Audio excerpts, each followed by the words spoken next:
Bonjour, aujourd'hui, petit point de vocabulaire sur ce qu'on appelle l'aspect zéro. Alors, on parle d'aspect zéro par opposition à l'aspect be plus ing et l'aspect have plus en. En fait, quand on dit dans une grammaire qu'un groupe verbal contient l'aspect zéro, c'est une façon un petit peu compliquée de dire que la forme verbale est en fait complètement dépourvue de tout aspect, de toute forme aspectuelle. L'aspect zéro, on l'appelle aussi l'aspect aoristique. Ça s'écrit A-O-R-I-S-T-I-Q-U-E. L'aspect aoristique, l'aspect zéro, c'est la même chose. Cela signifie qu'un groupe verbal ne comporte ni l'aspect have plus en, ni l'aspect be plus ing. Or, vous savez, quand on a les marqueurs d'aspect be plus ing ou have plus en, cela signifie que le groupe verbal, eh bien, a une valeur subjective, que nous avons affaire en fait à une forme composée, un groupe verbal avec auxiliaire have, auxiliaire be, et ce groupe verbal dépend d'un point de vue, à rattacher évidemment à une subjectivité et à un moment repère point de vue.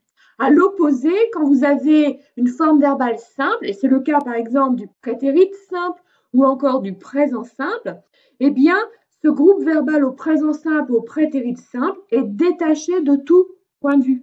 C'est une forme verbale, au contraire, objective. On oppose des formes simples, objectives, détachées de tout point de vue, les formes à aspect zéro, les formes à aspect aoristique d'une part, aux formes composées comportant soit l'aspect have plus en, soit l'aspect be plus ing, voire les deux, le double aspect, cela arrive aussi.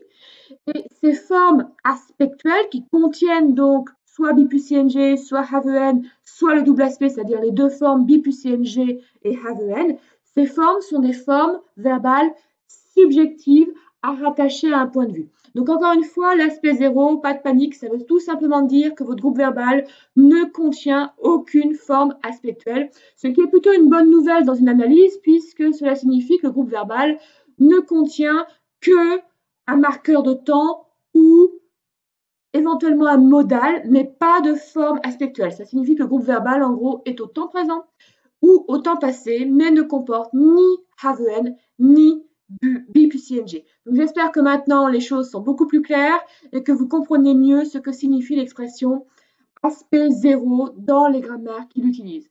Bon courage pour la préparation des concours et à très bientôt pour d'autres vidéos. Vous m'avez demandé de vous parler de will et be going to pour la traduction du futur et aussi des structures résultatives. Je vais aborder ces deux points dans de prochaines vidéos. À très bientôt. Bon courage.